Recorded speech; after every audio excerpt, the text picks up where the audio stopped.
কোনাগ্রাম Sutarkandi border road দিয়ে বাংলাদেশের এক জনগণ হেঁটে যাচ্ছিল। হাঁটার মাঝখানে ভারত এবং বাংলাদেশ সীমানায় চলে যায়। তাতে ভারতের বিএসএফ এবং বাংলাদেশের বিজিবির সাথে তুমুল সংঘর্ষ হয়।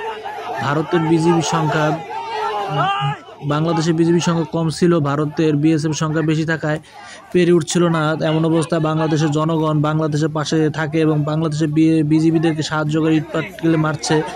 এ করে তাদেরকে সরিয়ে দেওয়ার একটা সুচিন্তা করতে কিন্তু পারছে না। অবশেষে লোকটি বেহাল দশা করতে পারে মেরে ফেলছিল।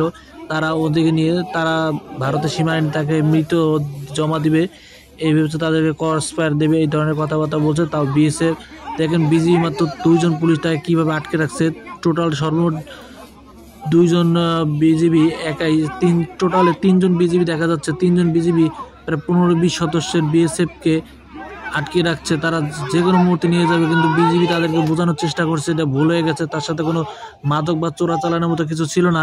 তেমন অবস্থায় বিজিবি ঠান্ডা মাথা তাদেরকে বোঝানোর চেষ্টা করার পরেও বিএসএফ তাদের কথা শোনে না। বিনিময়ে বিএসএফ ফাঁকা গুলি করে, তাতে জনগণ ক্ষিপ্ত হয় এবং ইটপাটকে মারতে থাকে। এমন অবস্থায় ভারত তাদেরকে ছেড়ে দিতে বাধ্য হয়, কিন্তু